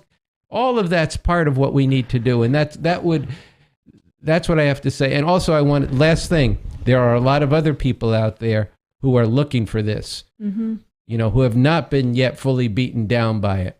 And we've got to find those people too, and they can help and be part of that process. Well, I know you will appreciate the reference, but you know, when I was younger, one of my favorite bands was Bad Brains. Okay. And they had a song, which this also calls to mind. They said, you know, they had lyrics about it. It was the youth are getting restless, and they had one line in it about a 19-year-old kid just jumped off a bridge. They said he committed suicide, but you know what he did? He said he was restless. And it was all about, you know, and I don't want to be narrow, but it was all about the dissatisfaction at that time. And I think in this in the epidemic, and then we will move forward, but it's a profound question, and it's a profound part of the culture, and everything you said about, I mean, I don't want to repeat it, but yeah, can I just say one? Oh, sorry, make your point. Yeah, the fact is, if we actually put this, and as we put this revolution on the map, as we actually say there's something to live and fight for, there's a different way. There are so many people. This is part of the reservoir. There are so many people who can't stand this fucking world. They hate their lives. They hate the culture. They hate what they're turned into in it, in all kinds of ways. And there's people who could come forward. Look, right now, the fascists are filled with intensity, passion, certitude. They're out there daring to make what was impossible yesterday reality today. No abortion rights, no birth control. They're going for genocide against LGBTQ people. They have total certitude, and they're shaping the future. And they're part of what's taking other people's spirits away from them. But our side, as we get out there, that will actually, you want others to be strong? You have to be strong yourself. You want others to stand up? You have to get out there. You want a different future? You have to grab a hold of the future we're fighting for and be part of putting it on the map for others. And you have no idea the reserve of people who can be called forward, from the youth, from the people caught in the prisons and being terrorized by the police and killing each other, how they can change, and quickly. In a time like this, how people among the intelligentsia, among the artists, among people with more privilege, quickly in moments like this, the very things that are making suicide go over the top, the very things that are making woke insanity go crazy, the very things that are whipping people up and all kinds of destructive things on an ever more intense basis right now, are the same things that, if we put this revolution on the map, and as we do, and as we fight with people, can draw them forward into this in blocks and in waves. and not just one by one. So I agree with the thing about one-on-one and giving people hope and fighting for them. But we have to succeed. This is where the fund drive comes in. This is where everything that we're bringing alive with the interviews, with July 4th, with the We Are the RevComs. People don't know there's a future that's worth living in and fighting for. And this is what we have, and no one else has it, and we have to bring it to them. That's what I wanted to say. All right. Well, I'm not going to make my point right now because we know we have a lot. We're not going to cover everything we plan to cover, but I appreciate that phone call. That was the first. The friend from Texas. That is you are the first who's ever called into an RNL show or a live stream. There's no plaque that we can send you to put on the wall, but we will remember that. And we'll figure out as we go forward with the future live streams of doing more of this and having other forms through which there can be more discussions, which leads me to an important point. Number one, we need $829, I think, to make that $1,000 challenge, and we're coming to a point here. Our team in the back is going like this. They're pantomiming. The funds are snoozing. The funds are snoozing. Yeah, they are snoozing. So that's not good. But we're relying on you to change that. Now, you might be watching this and saying, "I've already given twice or once, and that's what I can do right now." Here's what else you can do right now. You can get on the phone and call some people. The telephone. See, we're using the telephone. You can use that too. Now, don't just text them because they can ignore that text.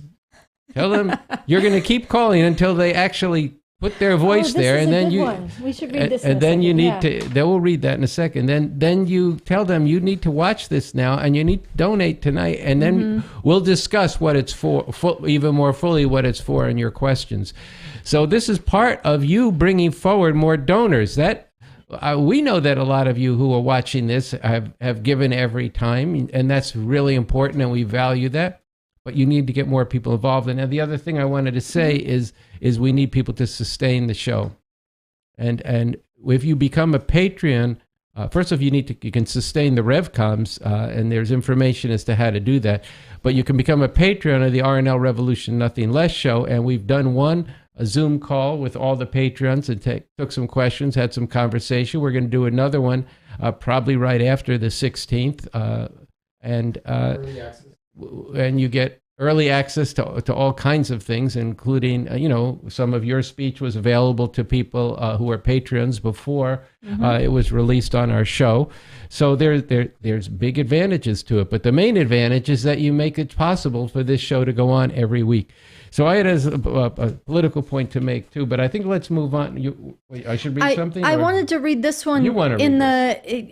Andy, you're talking, and I agree that people got to call up their friends. You got to call up people you've met, people you know, coworkers, and when you ask them for money for the revolution, you're introducing, if you haven't yet, you're introducing them to the revolution, and it's really, really,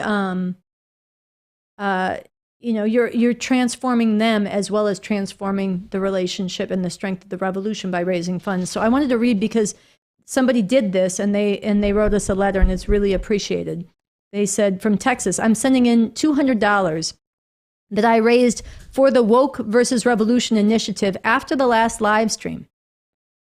When I set myself a challenge to step out of my comfort zone and ask people to contribute funds, I contacted a dozen people, but had one-on-one conversations with 2 people, where I applied the method of asking them to contribute and then getting into the why. These were positive experiences, although I'm still learning about how to transform people from donators to contributors and how to create networks of support for the revolution, as opposed to them seeing it as just my cause. One person donated because he respects Sunsara Taylor and sees how spreading her talk, woke lunacy versus real revolution, can change the current terrible trajectory we're on. The other person who donated is a close relative, and although she has already said she would donate to the Woke versus Revolution initiative, this time I told her that I'm stepping up my commitment to the revolution and encouraged her to ask me questions. First, she said congratulations, because she knows I've been studying Bob Avakian for a while and that I'm always quoting him and that I can't stand the way the world is. She also asked what it means to be part of the movement for revolution right now. I said the most important thing is to quickly bring forward a revolutionary people by breaking the hold of woke lunacy on people's thinking, and that breaking the hold of woke lunacy on people's thinking is a critical part of that. We talked for a while about how deeply entrenched identity politics are, and she thinks it will take a while to change that, but she appreciated that the RevComs are stepping in to intervene and are a force that won't be intimidated. Later, she sent me $100 and pledged to contribute more when she could. I know this is a small contribution, but it represents a leap for me. And I'm ready and excited to learn more, be bolder, and make fundraising an integral part of preparing the ground, preparing the vanguard, and preparing the people for revolution. So I just thought we need so much more of that. And I get it, it's new. You're going to people, you're picking up the phone, you're opening, but I liked what was there about not just asking for money, definitely asking for money, but also asking them, bring your questions, tell me what you're thinking, let's get into this. That's the kind of thing that if everybody here did, everybody tuned in right now, take a dozen people, take 5 people, you call them, you're not going to reach all of them. You're going to reach some of them. You're going to ask them for money. You're going to open up the conversation about revolution. Some of them are going to give. Some of them are going to say no for now, but you keep letting them know about this revolution as it goes forward. And you keep doing this with new people you're meeting. This is actually what we all have to be engaged in, and a learning curve, because this is new terrain. This is a problem we're all working to solve together. All right. So look, I think what we should do, we said we were going to end about now. Yep. But I want to go a little bit longer. We want to get the $1,000 match before we end, people. We want to get to 75,000, but let's at least do this $1,000 match. We're at 171. We need to get to 1,000. I know we can do that. All right. What I thought we would do? Do we have the? I'd like to do 2 things here. I'd do a few things, but one is you have this changed our video. Okay. Why don't we play that, and then Atlas, who is busy working the magic board to make all this happen, he has a few things he wants to say. So I think it'd be good for you to come over here now. We'll have you say what you want to say, and that people need to hear from you. And somebody gave $20. Thank you very much. Yeah. Moving along. Let's see more of that. And then from there, we'll take it from there. Today I'm going to be doing a short tutorial on how to make a revolutionary change jar. This is one of many ways to raise funds for the revolution that is so urgently needed and absolutely possible. I'm going to be decorating a mason jar with scrap pieces of paper that I'm writing our Venmo and Cash App on, as well as stickers from the revolution clubs. I'll be taping it all down. You can get really creative with this and attach some of your own art. I'm keeping it simple for the demo, but I had fun. I'm also repurposing a flyer I found with the QR code to the declaration and call to get organized now for a real revolution. So when people encounter this jar, they can directly go and read more about the mission that we are on. People like to take these jars to their favorite coffee shops, or go door to door in their apartment complex asking for donations, or simply set it by their front door so when they have parties or their guests come over, they can tell them about the revolution, spread the word, and actually contribute to funding the revolution. Here's the finished product. Duet it with your design.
All right.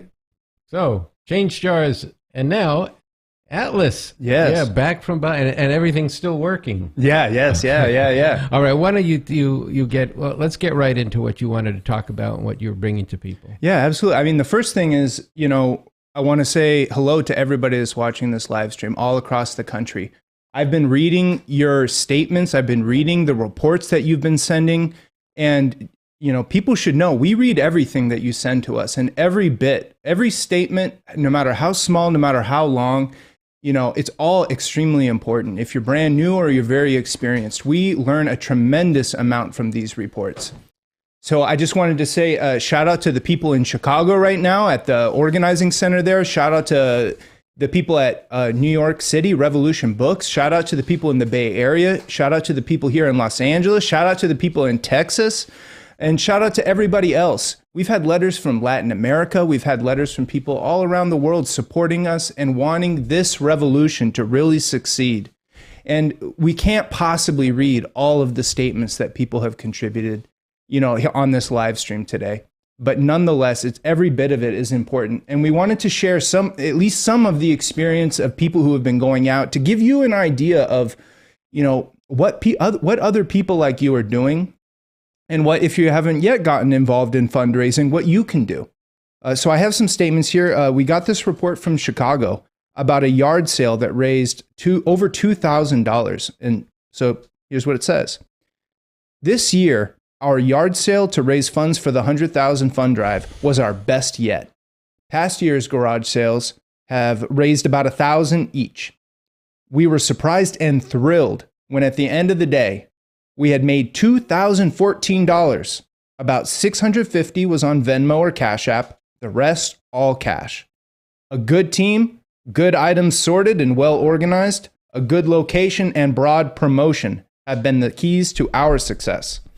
Friends of the RevComs, from Refuse Fascism, Rise Up for Abortion Rights, and the Prisoners Revolutionary Literature Fund have played a key role in carrying out the yard sales. A common sentiment is that although they have differences with the RevComs and their full program, their experiences in Refuse Fascism, Rise Up for Abortion Rights, and the PRLF Fund have made them aware that the world is increasingly dangerous and needs a radical, positive change. They continue to recognize and respect the RevComs' work in that they regard, and they've wanted to, support it. The sale was a multi-person, multi-family affair, and that was one way to do that.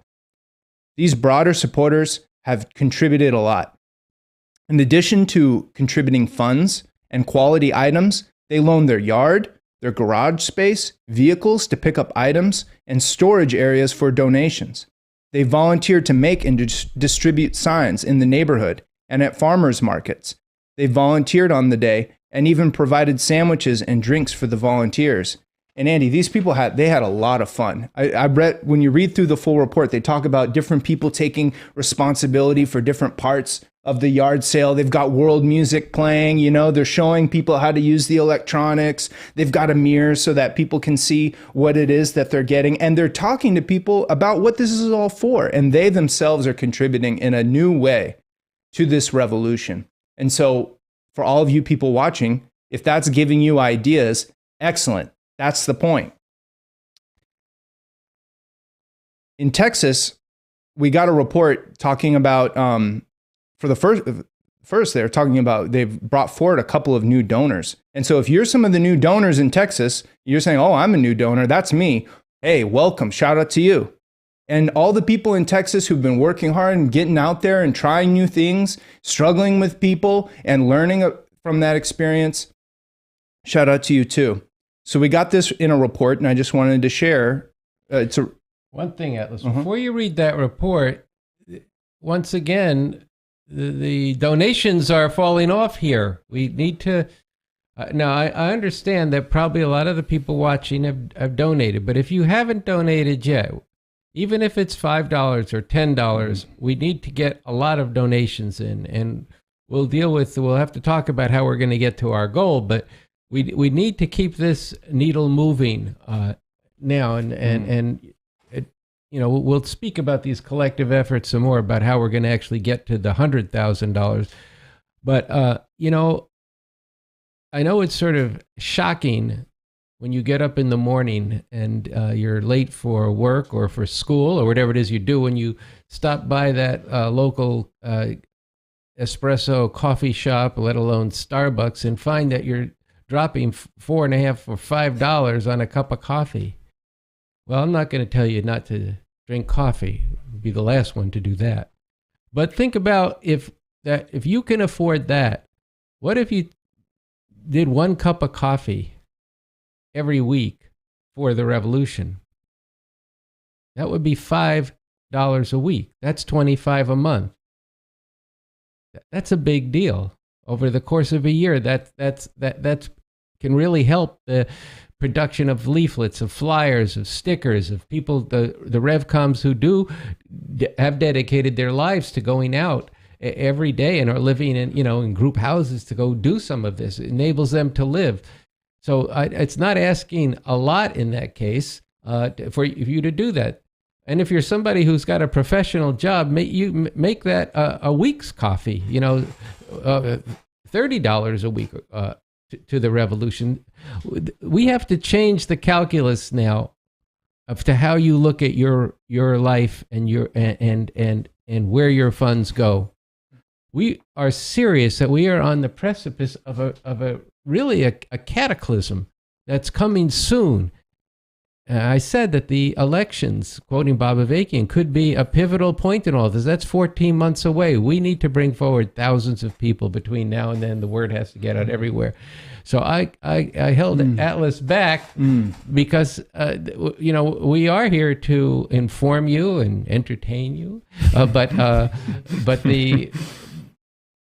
But this is not a spectator. Revolution's not a spectator sport, okay? This involves you. And now we got a problem, which we have to solve together. That is actually a big part of, I'm going to talk about that in about 10 minutes, about how you're going to be part of this problem of solving the question of the number of donors to this movement. But why don't you go ahead and read this? Yeah. In Texas, no. We're just starting. We're just getting going. It says, I really like the point that Annie Day has been making on the R&L show. And if you haven't seen that episode, go watch it. About raising donors, and in particular, how donating to this revolution is a way of participating in it, of building up the forces for revolution. And that when people step forward and donate, they're taking a side. They're getting off the sidelines and they are taking a side. And that's exactly how we should challenge them. People know they're on the sidelines, and you can feel that they're in some turmoil about that.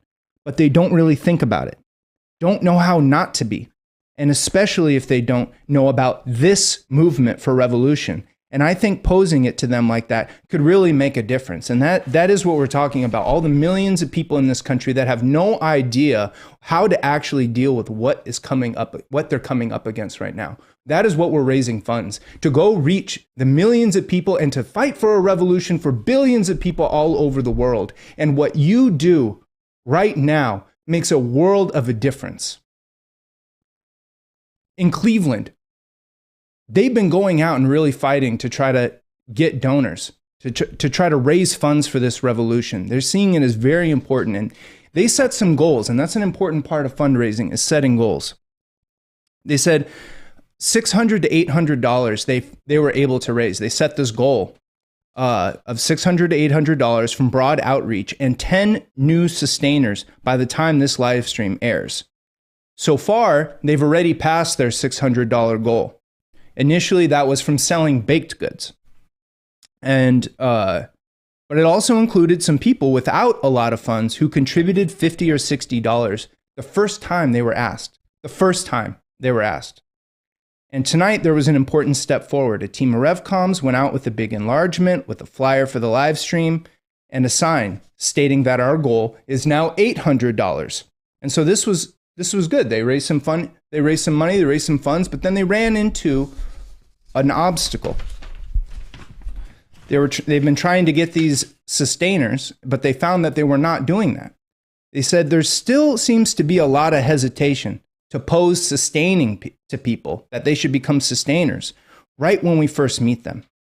We're only 2 sustainers closer to our goal of 10, with 2 more considering and a lot more people to reach. But the conversations that the call for sustainers have opened up have been exciting. In particular, it opened up comparing these 2 constitutions, the US Constitution and the Constitution for the new Socialist Republic. People joining and thinking about, people are asking, they say, there's no way that nuclear weapons can be destroyed all over the world. Does it say in that Constitution how we could get rid of nuclear weapons all over the world? How can we actually get rid of the oil industry? Does it say in that Constitution how we could actually get rid of the oil industry? So how will people get to work without cars? This is what people asked about sustaining and donating on a regular basis to the RevComs. These are the questions that they're asking. How can we feed people outside of the individual households and all this fast food garbage? How could we do that? And so they said, this call for sustainers, was a part of opening up all these really big questions about revolution, really important questions and debates that we need to be having. And that's just some of the experience that we've had going out. And right now, it's very important that all of us, whether you're brand new or whether you've been a part of this for a long time, to get out there and go talk to people straight up, about donating to this revolution, but also becoming an organized part of it. Taking a side in a more consistent way, in an organized way, an organized relationship to the revolution by becoming a sustainer for this revolution and starting to get people organized, working together from the very beginning, not after they've read everything and looked at every single thing and every question that they've had in the whole wide world has been answered, but right from the beginning, getting people together to participate in things like bake sales and in yard sales. And we want to hear much more from you. All the people that you're watching, all your activity that you're doing, the words from people who are donating and sustaining, we want you to continue to send your statements in to getorganizedforrevolutiontour@gmail.com. Fede, there's a button on there for the email. Will you press it? It says, no, it's on the little button gizmo. Yeah, press that. Yeah, press that. You mean people actually make this show run? It's not by magic. Yeah, it's not by magic, and that's another reason why we need funds. Yeah, we're out here committed to become a major force. We're at 55% right now. 55%, more than halfway to the $1,000. We want to get to that $1,000, okay? And so you need to think hard about, have you really given all you can give right now? How can you give more and get this to $1,000? Now, there's a lot of ways that you can do in the next 15 minutes. One of the things you could do, or 10 minutes, you got to make a phone call and try to get that money if you don't have it yourself, so we can get to the $1,000 donation. And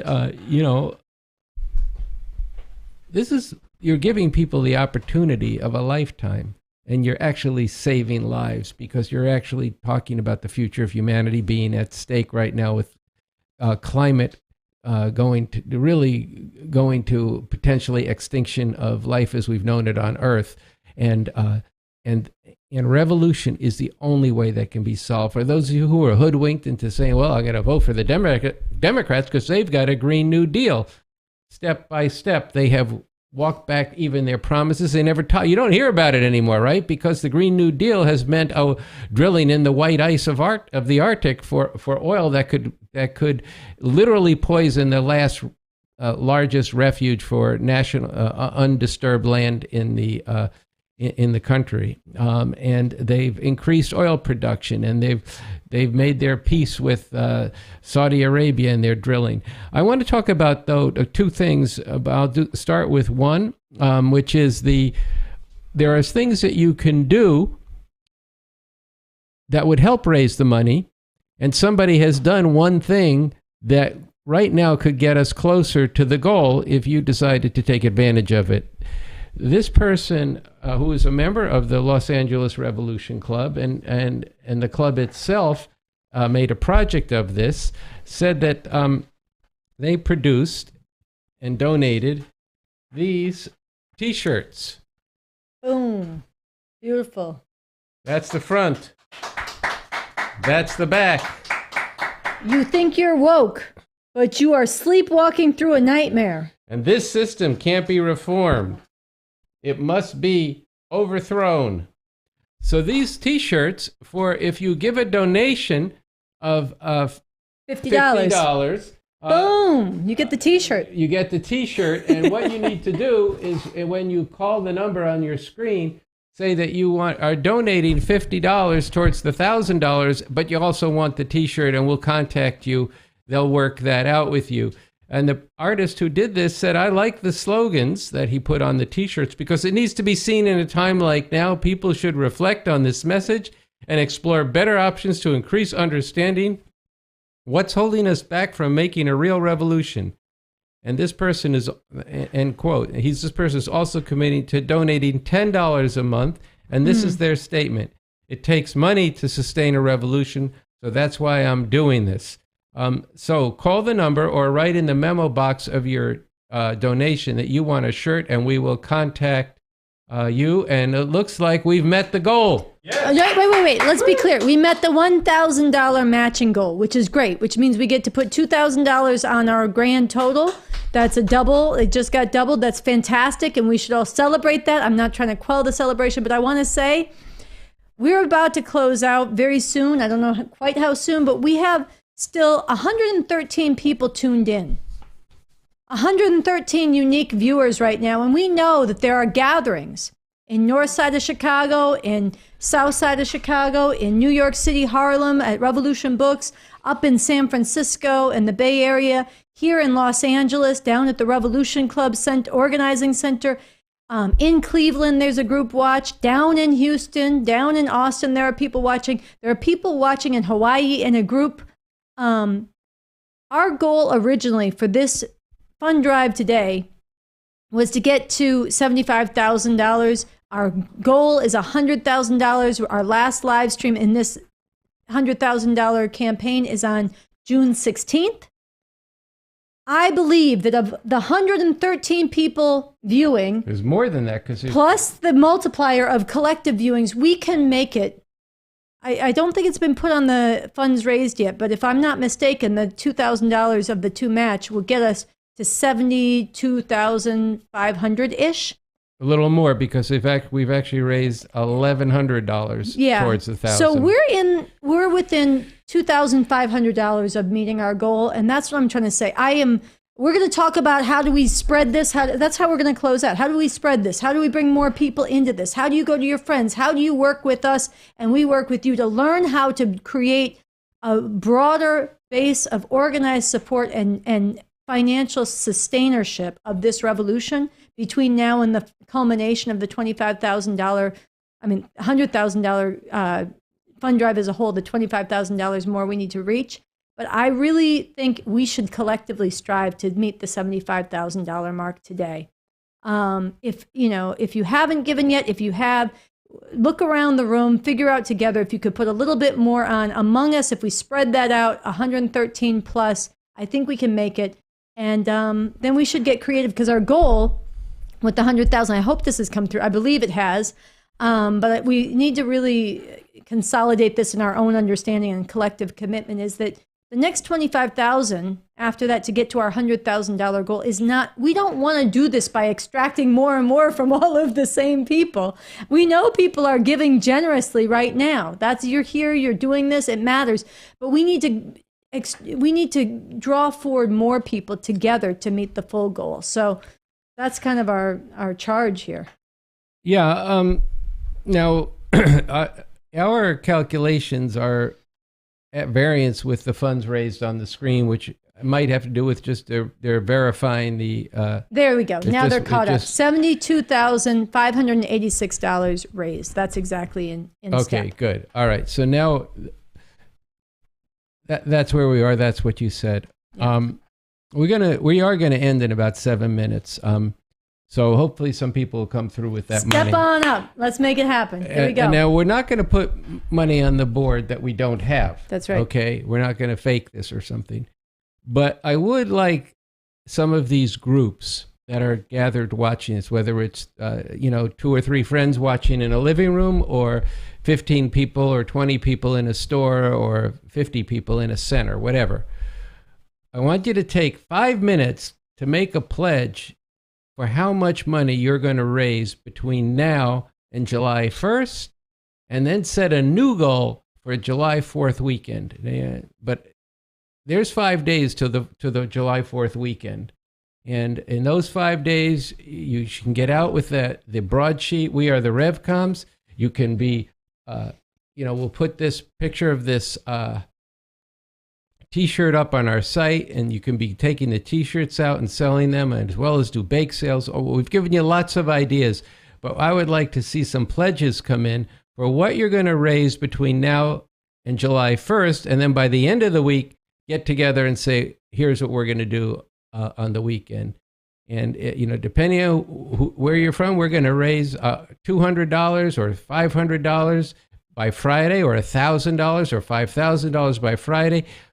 And then we're going to raise double that over that weekend. Get out to the beaches, get out to the parks, set up a barbecue on the streets, have a tar beach party. If you're in New York City, you know what I'm talking about. Maybe Chicago has the same phenomena where people get up on the rooftop and get a bucket of water, but for when they get hot. But get out there and get some rays and play some music and have some barbecue up on the roof. Then that's all that's part of it. But we need to get those pledges in now before we close out. We're going to do that at 4 o'clock Pacific time, 7 o'clock Eastern time. So somebody put in the chat the question, the very good question: how do I donate and get this T-shirt? And so I would say there's a phone number on the screen. Call up that phone number, and they will be able to tell you. The number is 323-571 little print 9839. It's also on your screen. But if you call this up, ask them, tell them you want the white T-shirt, you want the black T-shirt, you want to give $50, you want to give $100, get one for yourself and one for a friend. Do it however you like. But don't miss the window. I want to make an important point of your role here. Mm-hmm.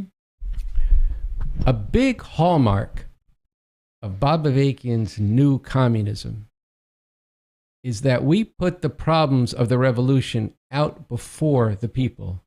We don't try to, what we don't know how to do, we don't make believe we know how to do it.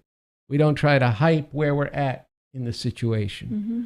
We don't try to do an end run around the tough questions. But not only do we put those problems before you, but we want you to be part of solving those problems. And I'll be blunt, one thing has disappointed me, and I'm trying to figure out how to change this, and I need your help to change it. We need to have a lot more controversy in the comments on the RNL show, in the comments on the Bob Avakian interviews, on social media. We have an email, therevcoms@gmail.com. If you watch this whole show today, I know you've got some thinking about what you liked, what you thought you didn't like, what a better way, you have an idea of a better way to do it. We're talking about revolution, for God's sake. You can take 10 minutes and write us an email about this. And see, this is part of the kind of culture we need, where rather than canceling each other, rather than snarking at each other, rather than griping about, this or that, be a part of solving the problems. So this is something that we really need to do, so that on July 4th weekend, and then on July 16th at the concluding live stream for this, we have some new solutions to how to do this. So this is good. And we have somebody in the comments just says, I'm going to make some phone calls and try to raise $500 before the next live stream. That's excellent. Yeah, that's what we need. People making these pledges and going out to others to do this and expanding the base of the revolution. And this has to happen in an exponential way. I said on the last show when we were busy kidding around. Well, we were kidding around for a reason. We're making fun of our math. Okay, I'm not going to pick on you, but I did say at one point, rather than by mistake saying we need only 10% of what we needed to raise, actually our goal of 100,000 needs to be multiplied by 10. Yeah. If you're talking about a revolution in this country, it's not 1 million you need many millions. But to get that, obviously you're not going to do that out of the same few thousand people. You've got to bring forward 100,000 people to do that. That's what we're talking about, and doing it rapidly. Now, when the situation is so sharp, do you know that just this last week, these fascists in Congress went and held a phony hearing to say that about this January 6th march on the, an attempted coup, dress rehearsal coup at the Capitol, to tell a completely false story, make up a fiction about this, and they're getting all their candidates to say they're going to, pardon everybody in this. And they need, and the real message here is they're preparing to, if they can't win this election by disenfranchising people, their intention is to take power, I think, by any means necessary, or at least some of them are organizing for that. There's definitely a block of them. We got $1,000 just now. There you go. So a lot of love to whoever did that, individual or group. We are $1,414 away from our goal for today. Again, we want the pledges for what you're going to raise between now and the next fund drive. But again, there's 109 viewers. There's group watches. If everybody digs in a little bit deeper, is able to give a little bit more, I think we can make it to the 75,000. And then we do need to do exactly like you're saying. One thing we squeezed out of we can't. We're live, we're incorporating, we did something new, got the call, we're working on this together, and we wanted to talk about some things and not just race through all the topics that we need to cover, but you're talking about causing controversy. Stirring a controversy. We did not do it today. We didn't talk about it as much, but I don't want to leave it out because I don't want anybody to get the impression, if you don't know about it, you're about to find out, but also if you've heard about it, I want you to know we're going to be stepping it up. I have been spearheading a fight.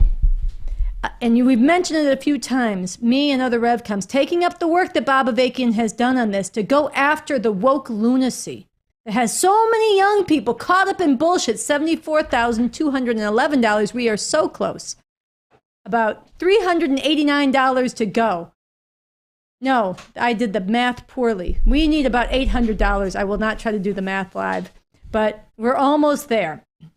But, woke lunacy versus real revolution. And we're taking this out to the college campuses, to young people, to get them out of small thinking, canceling each other, hiding in safe spaces while the world is burning, to looking at reality as it actually is and stepping up and fighting for a real revolution to cancel this system. It's a substantive speech and campaign. Find it on our channel. You can watch the whole speech. You can watch the question and answer, and you can be part of taking this out across this country, stirring the controversy and getting people talking. We want that. Where people are at is a lot of bullshit. So we're not trying to appeal to where they're at. We're trying to get them to think in new ways. And this is a big part of this fight for revolution now. So we'll talk more about that in the shows going forward. Yeah. But right now, there's, it's 4 weeks ago, the RNL show played the full speech. There's 3,000 views of that. That's good, but it's not anywhere near what it should be. So here's something you can do. Get some people over and play that. Go to a local bookstore and propose that they do that. If they say no, make an argument for why they should show it there. And if they want to have a debate, there'll be a debate. And let's start showing this right now. Like if you put this up, advertise what it's actually about, they will get an audience more than they get from many of their book programs, okay? And let's get this shown. And then the bookstore could, over the summer, can write to Sansara Taylor to that tour, and she can come speak to it if it's in I'll travel. Tennessee. They'll Have raise the Revolution, money. we'll travel. Raise the money to fly her out there, or they can themselves raise the miles, and we'll go. She'll go speak. I'm Yeah, giving you absolutely. But we need to get out in the world with this, and you can actually have showings of this. Now I gotta. I think this total of $74,211 includes the $1,200. It does not include. So we've reached the goal, but it doesn't show up yet. But so according to this, I want to thank whoever donated, or whatever group of people donated the $1,200, and whoever or group of people donated the $1,000. We really appreciate that, because that brings us to $76,411, which soon will be up. There we go. So Sarah, I think we should. We said we were going to do an hour and a half. And we did 2 hours, and it was worth it because we made the goal. We had our first ever phone call and live discussion, and we heard from Atlas, and we did a few other things today. So with that, I think we should June 16th, mark your calendars now. That's when we are going to together get to our goal of 100,000. We should really aim to go way above that. I want to give a shout out to the one person who put in the pledge for what they're going to raise between now and then. If you haven't figured that out yet, as soon as we sign off, take some time with whoever you're in the room with. If it's a group of people, talk it over. If it's yourself, go ahead and look in the mirror and ask yourself, who am I going to reach out to? Who am I going to call? How much am I going to aim to raise by the next live stream? Including, I really, Atlas read the questions from Cleveland, where they were struggling with people to become sustainers, regular donors, and the questions that came up about that. Let's hear from you. Who becomes a sustainer and why, and what questions did those who said no have when you talk to them? Because this is stuff we'll chew on, we'll dig into together. I misspeak. Somebody corrected me in the comments. July 16th is our final live stream, July 16th. So when we're done, make your goal. And I just want to, for myself, thank everybody who tuned in, who learned something. Let us know what you think, what you learned, and who donated. Anything else you want to say? Well, I want to share that appreciation. And I want to say, tune into the RNL Revolution Nothing Less show next Thursday night. That's our regular time. And we apologize we didn't get the notices up last week that we had switched the time to Friday night. But next week it will be on Thursday night. And then really make big plans for the 4th of July weekend. Right. And, get out this We Are the RevComs proclamation, and get out the word out to people. On the morning of July 3rd, go to RevCom. If you know go to RevCom that morning, you will be the first to see the declaration that is going to be presented in Philadelphia and around the country on the 4th of July. So that's a benefit that you're getting, and a preview notice for having watched and stayed with us for the full live stream. And then we'll see you hopefully in the different cities on the 4th of July. And then we'll see you back here at the RNL Revolution Nothing Less studio every week. Thank you for supporting this movement, and thank you for watching, and we'll work together for a revolution. And I want to thank our crew, who did a tremendous job on very short notice to pull this show together. So good night.